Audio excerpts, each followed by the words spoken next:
les parece, seguimos con el siguiente grupo de charlas. Ahora tenemos 2 charlas que tienen que ver con telemedicina, que de algún modo las vemos también encajadas en los aspectos de servicios básicos a la sociedad, en este caso en el sector de salud. Entonces, la primera está a cargo de Ana García Mingo, que nos va a contar la experiencia de la telemedicina. Muchísimas gracias por la invitación. Bueno, pues mi nombre es Ana García Mingo y bueno, os vengo a presentar hoy el proyecto de telemedicina, el proyecto piloto de telemedicina. Es el proyecto piloto de telemedicina que hemos elaborado en la provincia de Esmeraldas a lo largo de este año en el norte de Ecuador. Entonces, bueno, pues este proyecto no ha podido tener lugar sin la absoluta colaboración y entusiasmo de una de las alumnas de fin de máster de la Universidad Autónoma de Barcelona, que es Paula de Corral, que yo creo que nos está escuchando. Y bueno, yo he sido una de las coordinadoras de su proyecto. Pero bueno, yo quería comentaros un poquito cómo comenzó esta idea. Pues como todos los proyectos médicos y especialmente los proyectos de telemedicina, siempre tienen un inicio mucho más sencillo, ¿no? Entonces, bueno, pues nosotros somos la Asociación Amigos del Cayapas, somos una pequeña ONG que está basada en España, pero realmente existe virtualmente, pues no tenemos una sede física en España.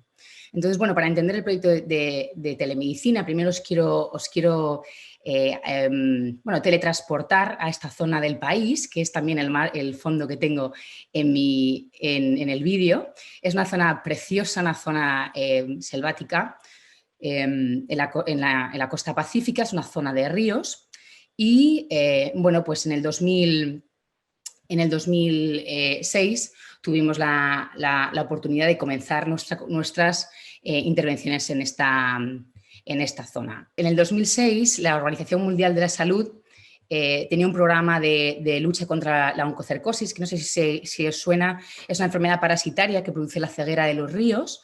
Y precisamente esta es una zona de aguas muy limpias, por eso me ha gustado mucho escuchar a la primera ponente, la complejidad y la importancia del agua en estas zonas tan rurales. Y bueno, pues es el lugar perfecto para que se desarrolle esta enfermedad. La OMS estuvo trabajando allí durante 30 años y ya a final del 2011 pues se comenzó su retirada. Sin embargo, lo que un programa que estuvo favoreciendo a la población durante muchísimos años dejó un hueco en su apoyo en salud primaria. Entonces, bueno, pues fundamos esta pequeña ONG centrada principalmente en el apoyo de la estructura de salud local, que es un centro de salud que se llama Zapallo Grande, por si nos escucháis cuando vamos hablando, y de ahí en adelante establecimos un proyecto de clínicas móviles, de manera pues, que nuestro transporte, como veis, es un transporte fluvial en canoa a motor, un grupo de médicos y enfermeras y, por supuesto, los logistas, tanto internacionales como nacionales. Nuestro equipo siempre era mitad y mitad, de manera que era absolutamente colaboración local con el centro de salud. Entonces, bueno, este proyecto se desarrolló durante 8 años y finalmente hicimos una evaluación y se decidió su traspaso, bueno, pues porque ellos eran precisamente capaces de llevar a cabo este proyecto, ¿no? Este es un ejemplo de la zona, de los lugares de trabajo de los equipos médicos y para que os hagáis un poquito la idea de cómo trabajan nuestros compañeros en el centro de salud. Hacen clínicas móviles a las zonas, a los pueblos, a las diferentes comunidades a lo largo de los ríos, o principalmente del río Cayapas, y bueno, luego ellos regresan a su centro de salud. De esta manera, la estructura de la ONG a día de hoy queda estructurada de una forma puramente casi virtual, de manera que trabajamos en España, en Gran Bretaña, que es donde estoy basada yo, también tenemos voluntarios en Francia y, por supuesto, tenemos a Zapallo Grande, que es nuestro centro de salud, que es el que apoyamos. Pues con esta idea y con estos antecedentes con respecto a la ONG en sí, os introduzco brevemente cuál es la situación de la localización donde trabajamos, ¿no? Como os he comentado, es la provincia de Esmeraldas, en la región de Loyo de Alfaro, en el norte, pero que es una población bastante mezclada, pero sobre todo en esta zona es principalmente población afroecuatoriana y población indígena. La etnia indígena chachi, que habla chapala, y principalmente parte de la población habla también castellano, pero otros no son tan fluidos. Tenemos una tasa muy bajita de médicos por cada 10.000 habitantes, principalmente porque tanto los médicos especialistas no se quieren desplazar tan lejos de su domicilio, ¿no? Cuando uno se forma en Quito, en Guayaquil, en Manabí, en Esmeraldas mismo, para llegar a trabajar en estas zonas rurales le resulta demasiado lejos. Estamos hablando de a lo mejor un viaje de 6 horas o 7 horas en autobús desde Guayaquil a Borbón, luego un trayecto de 4 o 5 horas en canoa hasta el centro de salud.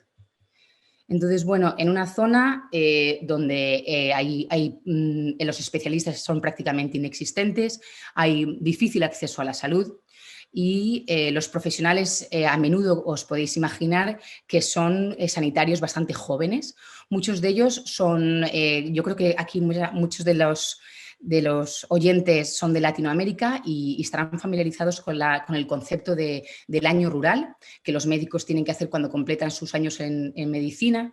Entonces estamos hablando pues, de médicos de 24 o 25 años que son enviados a zonas remotas durante un año para cubrir esas necesidades de la población rural, ¿no? Entonces, este es precisamente el tipo de compañeros con los que trabajamos mayoritariamente. Entonces, bueno, entendiendo nuestro contexto, entendiendo la falta de acceso geográfico que tiene nuestra población, que se limita su movimiento principalmente a moverse en canoa, pues uno de los que nos planteamos como ONG fue, podemos hacer un uso de las TICs, ¿no? de las nuevas tecnologías, para darle una oportunidad a mejorar el acceso a la salud a esta población. Y bueno, pues con esto comenzamos nuestra ruta de contactos, ¿no? Y llegamos a la Universidad de Guayaquil, contactamos con Leonel Vázquez, que también es uno de nuestros compañeros coordinadores de este proyecto, que fue alumno de la UPM, de manera que los círculos se cierran de una manera como muy dinámica y muy orgánica, que hizo su tesis doctoral en un proyecto de telemedicina en otra zona del país. Entonces, bueno, hablando con Leonel, dijimos, tenemos esta idea de implementar un proyecto de telemedicina en este proyecto y vimos que efectivamente su proyecto se podría duplicar, obviamente, o replicar adaptado a nuestra región, que es obviamente un poquito diferente precisamente porque tiene una población vulnerable que es la población indígena, ¿no? Entonces, bueno, a la pregunta de ¿podemos establecer un proyecto de telemedicina? La respuesta fue sí, sí que podemos, y solo fue posible porque nuestros compañeros que veis en la foto dijeron que sí, vamos a por ellos. Nuestros compañeros, estamos hablando de la contraparte en el centro de salud, ¿no? Ahí os enseño una foto de la cocina de la casa. Ellos trabajan 3 semanas y descansan una, y ellos regresan a su casa fuera del río. Y cada uno suele trabajar con su propio ordenador o computadora, y también desde hace poquito tiempo tienen acceso a Internet. Es por eso que voy a pasar a comentaros directamente, porque no tengo mucho tiempo, a lo que es la descripción del proyecto en sí mismo. Bueno, pues el proyecto, la concepción del proyecto es realmente bastante sencilla, ¿no? En la foto de la izquierda, con el número 1, os enseño el subcentro de salud de Zapallo Grande. La idea es que el médico está atendiendo a un paciente y le surge una duda de una especialidad concreta. Por ejemplo, yo soy médico de adultos y yo soy infectóloga, y de repente pues me viene un niño, ¿no? Un bebé.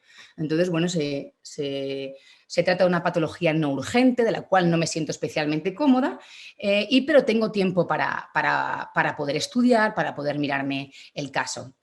Con ello puedo acceder desde mi teléfono, desde mi computadora, desde mi ordenador, a una plataforma de telemedicina, que es la que ha desarrollado la Asociación Amigos del Cayapas en colaboración con la Universidad de Guayaquil y nuestros compañeros de la UPM, que espero que nos estén escuchando.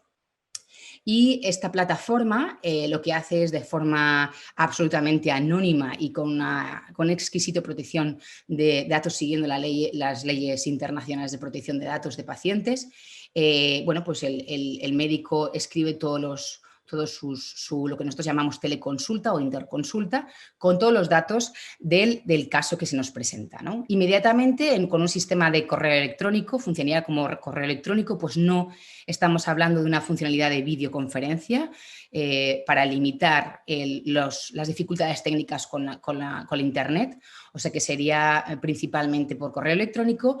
Un especialista en Europa, por ahora en Europa, con el objetivo de que más adelante sea en Latinoamérica, le llega la teleconsulta y tiene que contestarla en un periodo máximo de 72 horas. Entonces, bueno, pues la primera pregunta que seguro que al público se le ocurre es ¿y quién contesta esas teleconsultas, ¿no? Pues efectivamente los voluntarios, que son los que responden, los especialistas que responden esa consulta, son todos médicos que han estado trabajando con la ONG durante ese periodo que les contaba al principio de clínicas móviles. Son voluntarios que conocen el terreno, que conocen el contexto, que conocen la idiosincrasia de la patología y de la complejidad de la terapéutica y la falta de recursos de la zona, de manera que la respuesta siempre va a estar adaptada a los recursos que tienen sus propios compañeros. Por ahora contamos con pediatría, con enfermedades infecciosas, medicina interna, medicina de familia, dermatología, endocrino, ginecología, solo para las interconsultas no urgentes, porque no queremos que nos pregunten o que nos hagan una consulta sobre una mujer que está de parto. Digestivo, enfermedades digestivas y, por supuesto, una labor de enfermería que es una de las labores fundamentales en esta zona. Paula se desplazó al Cayapas, al río Cayapas, a principio de este año, en febrero. Ella siguió la metodología del enfoque del marco lógico, de manera que previamente a su desplazamiento habíamos hecho una programación estratégica, teníamos muy claros los objetivos del proyecto. Y una vez que llegó allí, trabajó con los profesionales en una matriz DAFO para entender sus debilidades, sus amenazas, sus fortalezas y sus oportunidades. Y bueno, pues una de las amenazas más claras que pensamos fue que evidentemente a lo mejor no había suficiente internet, ¿no? Y bueno, enseguida se vio que las necesidades para este tipo de teleconsulta, de telemedicina, eran reales, porque no era videoconferencias que requerían mucha conexión. Y también procedió a intentar entender las motivaciones y las necesidades de los profesionales, pues este tipo de proyecto requiere de manera absoluta la colaboración de los profesionales del centro de salud, por si no, no tiene ningún tipo de sentido, ¿no? Desafortunadamente, o afortunadamente, la verdad, Paula no pudo completar el final del proyecto debido a la pandemia, que ya todos estáis tan familiarizados, y tuvimos que repatriarla en un avión humanitario de regreso a España.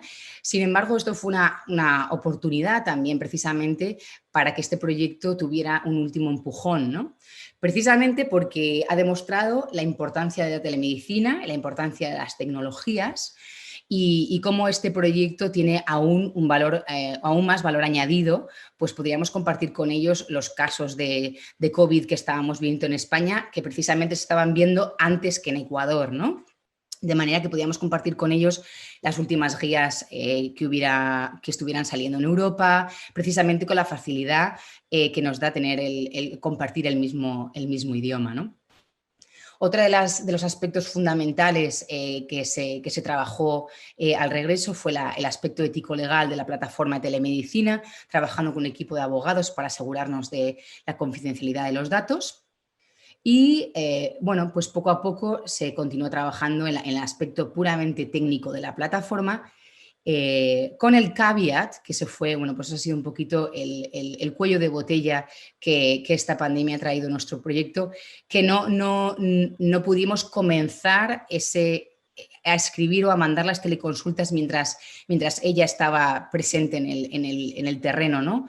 De manera que al hacerlo todo en remoto, pues la verdad es que ha probado a ser un poquito más difícil, porque cuando alguien está en persona puede explicarles pues, en persona cuáles son a lo mejor los problemas con la plataforma, o pues mira, tienes que hacerlo así, tienes que hacerlo allá. Pero bueno, la verdad es que yo creo que nos hemos adaptado bastante bien dadas las circunstancias, ¿no?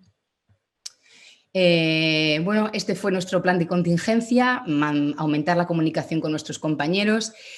Aquí pues os comparto una foto, casi que es una foto de familia, en la que en la asamblea de la asociación Amigos del Cayapas pues se muestra un grupo de voluntarios, incluidos los ingenieros ingenieros e informáticos, y también por supuesto pues los compañeros de Zapallo Grande, y en este lado a la derecha de la pantalla podéis ver un grupo de médicos rurales que acaban de llegar nuevos a la zona, y aquí estamos Paula y yo contándoles cómo funciona la plataforma y cómo tienen que entrar y cómo pueden trabajar con ella, ¿no?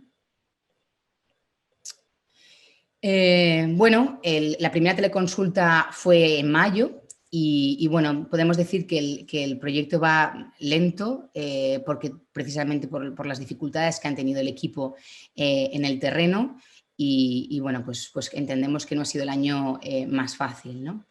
Y bueno, pues el objetivo era mostrarles en unos minutos la plataforma, porque creemos que es parte importante de esta presentación, ¿no? En cuanto a cualquier proyecto, obviamente amerita una evaluación al final del mismo, y ese es un poquito el objetivo, ¿no? Porque este es un proyecto piloto cuyo objetivo es que cada uno de los médicos rurales haga un número de teleconsultas para que ellos vean cómo funciona, y también que nos den pues, una evaluación al final de cómo ven su funcionamiento, ¿no? Y esta evaluación todavía no ha llegado, ¿no? Nos la haremos en los próximos meses.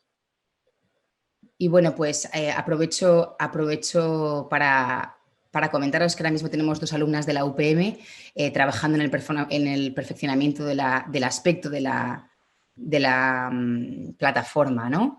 Sería una descripción general del proyecto. Este es un ejemplo de quiénes somos y la cantidad de gente que está implicada en este proyecto, porque uno quizá no se da cuenta de la cantidad de individuos que están formando parte de este equipo, ¿no? Esta es nuestra plataforma. El individuo entra con una contraseña única y personal. Hay una pestaña de quiénes somos, porque es fundamental mostrar el equipo tan grande que hay detrás de este proyecto. Y bueno, el médico entraría dentro de las teleconsultas, elegiría su especialista con el que quiere comunicarse o con el que quiere contactar, y escribiría su teleconsulta, ¿no? Escribiendo todo lo que solemos escribir en cualquier historia clínica, que afortunadamente la estructura suele ser universal, ¿no? Todos los médicos trabajamos de forma bastante similar, utilizando los mismos códigos, siguiendo la normativa de la Organización Mundial de la Salud. Y bueno, el especialista que recibe la teleconsulta, en este caso, por ejemplo, yo, que soy infectóloga, recibiría una teleconsulta, abriría en forma de PDF, contestaría de forma apropiada. Puedo incluir guías, recomendaciones, puedo incluir lo que yo quiera, ¿no? Algoritmos, además de mi consejo, y se lo devuelvo a mi compañero, ¿no? Y bueno, estamos trabajando en diferentes funcionalidades, como es hacer una parte un poco más de diálogo, de discusión con el especialista, y también, obviamente, la parte estética, que es una cosa que va en evolución, ¿no? Esto es lo que tiene, y luego, por supuesto, tiene una parte de protección de datos que consideramos que es fundamental, y que, como ya habéis escuchado, lo he repetido mucho, pero precisamente porque trabajando con población vulnerable es un tema pues tremendamente importante. Y por último, pues porque hablo sobre todo para ingenieros, tenemos también la ambición de añadir a esta plataforma una nueva pestaña que va a servir como un repositorio o una biblioteca para los proyectos sobre todo de agua y saneamiento que se están haciendo en la zona, en colaboración con nosotros como ONG, como contraparte, sobre todo los trabajos de fin de grado y trabajos de fin de máster, de manera que si nuestros compañeros quisieran acceder a esta bibliografía, bueno, pues pudieran tener acceso a ella. Y estos son un poquito los siguientes pasos con respecto a la plataforma. Precisamente es donde la UPM ha tomado un rol fundamental, ¿no? Precisamente en la plataforma en sí. Y bueno, yo no sé si veis ya mi última presentación en la que hablo de discusión y conclusiones, ¿no? Bueno, pues este modelo de telemedicina no es para nada nuevo ni innovador. La Organización Mundial de la Salud lleva fomentándola durante muchísimos años, pero sí que es nuevo para la zona, ¿no? Entonces es una herramienta que creemos que de verdad está adaptada a las necesidades de los beneficiarios, porque si pensáis, nuestro impacto es en los pacientes, pero realmente nosotros trabajamos con nuestros compañeros de las profesionales de la medicina. Entonces nuestra interacción es con otros compañeros, de manera que la telemedicina, la plataforma no es solo hablar sobre un paciente, sino que incluye también un componente de formación, ¿no? Con cada caso que uno discute también se aprende, porque mandas guías clínicas, algo nuevo que haya salido, tienes esa oportunidad docente. Y esa es una de las grandes ventajas de la plataforma y claramente nuestros mayores objetivos. Las limitaciones os podéis imaginar que son todas las relacionadas con las tecnologías, pero sobre todo con la motivación de los usuarios, ¿no? Que lo sientan importante y lo utilicen. Por último, pues nuestro reto será evaluar y ver qué tal está funcionando, y los próximos pasos es que somos bastante ambiciosos y queríamos hacerlo extensivo, si este piloto funciona y va bien, hacerlo extensivo a los otros centros de salud rurales de la zona del Loy Alfaro, incluso al Hospital de Borbón, que es un hospital secundario, de manera que incluso las transferencias de pacientes de los centros de salud al hospital se podrían hacer de manera confidencial a través de nuestra plataforma. Bueno, y con esto pues concluyo y bueno, mi última diapositiva es de agradecimiento, porque realmente este es un ejemplo de cómo una ONG pequeña puede hacerse muy grande a través de colaboraciones, principalmente con el mundo académico, con la Universidad de Guayaquil y la Universidad Politécnica de Madrid, la Universidad Autónoma de Barcelona. Y aprovecho pues para dar las gracias públicamente a los compañeros que nos apoyan en estos últimos meses y a las estudiantes que están trabajando mucho bien en este proyecto. Muchas gracias, Ana. Pasamos al turno de preguntas. Sí, ¿cómo está? Le saluda Loreta Moreira, yo soy de Ecuador, de Guayaquil. Realmente la felicito, yo conozco también Borbor. Yo soy docente de la Escuela Superior Politécnica del Litoral y también lidero un programa social en un área rural. Y justamente en ese sector, uno de los aspectos críticos es la salud. Ahí existe un dispensario médico sin médico. Entonces, y el acceso de ellos es vía fluvial. Mi pregunta es, de pronto, ¿cómo podríamos formar parte tal vez de la red para poder ayudar a esa comunidad? Esta comunidad queda cerca de Guayaquil, bueno, no tan cerca, pero es área rural. Y ¿cómo ustedes han hecho para tener acceso a esa, digamos, a la red médica cuando no hay internet? Porque justamente si ellos tienen problemas de acceso vial, también tienen problemas de internet. Me gustaría saberlo porque de pronto eso me ayudaría un poco para poder también a su vez mejorar esa situación en cuanto a salud. Gracias. Gracias, Loreta. La verdad es que con una sola pregunta has tocado muchos temas interesantes. El primero es efectivamente la falta de personal, que es algo muy común en las zonas rurales, o sea que se replica y es algo que se ve claramente a través de todas las zonas rurales del país. La segunda es que este proyecto no podría haber sido, porque lo teníamos en mente desde hace muchos años, pero no podía haberse ocurrido hasta hace un año o dos, que es cuando los compañeros han instalado su propio repetidor o su propia instalación de wifi dentro de la casa de forma de forma casi personal. Pero esto requiere poquita wifi realmente, porque insisto, esto es como si fuera un correo electrónico, no exactamente lo mismo, pero nosotros lo que hacemos es que trabajamos con el servidor por nuestro lado, de manera que ellos tendrían que descargarse, pero no ellos no tienen que utilizar demasiada internet para descargarse el contenido de la plataforma, ¿no? Eso por un lado. Entonces, otra de las cosas que estamos desarrollando es la posibilidad de que los médicos hagan las consultas en su teléfono. Entonces, ahí sí que es cierto que también en Ecuador cada vez es más frecuente que todo el mundo tenga un teléfono móvil conectado a 3G o a 4G. Entonces, nosotros precisamente me ha surgido esta pregunta hablando con las autoridades ayer, en el que nos decían que lo que nosotros teníamos que hacer era donar computadoras, ¿no? Donar ordenadores al centro de salud. Y nosotros hemos dicho que no, esa no es la estrategia, es una estrategia de inversión en la gente, en recursos humanos, en apoyo en el conocimiento, porque el mantenimiento de los ordenadores, ¿quién lo va a hacer, ¿no? No se trata de eso. Entonces, yo creo que los teléfonos van a ser fundamentales y porque esta plataforma se puede adaptar al teléfono. Y luego, por nuestra parte, el especialista sí que ya podría en su casa tranquilamente hacer una respuesta un poco más elaborada, si quiere añadir informes, pero la idea es que al médico rural no le consuma mucho internet. Y, por supuesto, ¿cómo llevar esto más adelante? Pues proponiendo esta idea al Ministerio de Salud Pública y bueno, aprovechando que está Leonel, si Leonel está por aquí, pues yo tengo mucha fe en él, trabajando en la Universidad de Guayaquil, en el que este proyecto se pueda adaptar y expandir a otras zonas de Ecuador. Sí, justamente nosotros tenemos también convenio con la Universidad de Guayaquil porque la ESPO es una universidad, digamos, técnica y no tiene esta especialización. Entonces, sí me gustaría que de un momento dado, cuando estén en la Universidad de Guayaquil, poder tener ese servicio, una red de pronto para ayudar también a estas comunidades rurales. Sí, hola, ¿qué tal? ¿Cómo estás, Loreta y Ana y todos, ¿no?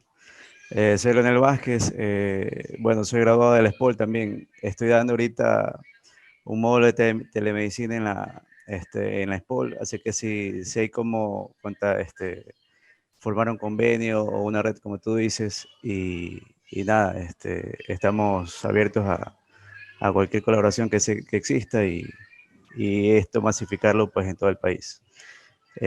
No sé si tengan más preguntas en la parte técnica, pues la podría responder. Pues yo que sí, vamos a continuar, si os parece. Están identificados todos en el chat, así que perfectamente se pueden buscar contactos así directos. Yo me he quedado con unas cuantas preguntas porque conozco, no vuestro proyecto, pero sí un proyecto que me ha recordado muchísimo, que visité hace 20 años en Yurimaguas, en Perú, con la Fundación EAS. Todavía en aquel momento no era ni siquiera fundación, donde me recuerda mucho lo que estáis haciendo ahora, y entonces tenía mucha curiosidad por saber cómo ha evolucionado todo esto. Pero el reloj nos marca los tiempos, así que os invito a que mantengáis, este es el valor de este tipo de seminarios, que mantengáis relaciones directas entre vosotros. Por supuesto, Pues, muchas gracias de nuevo.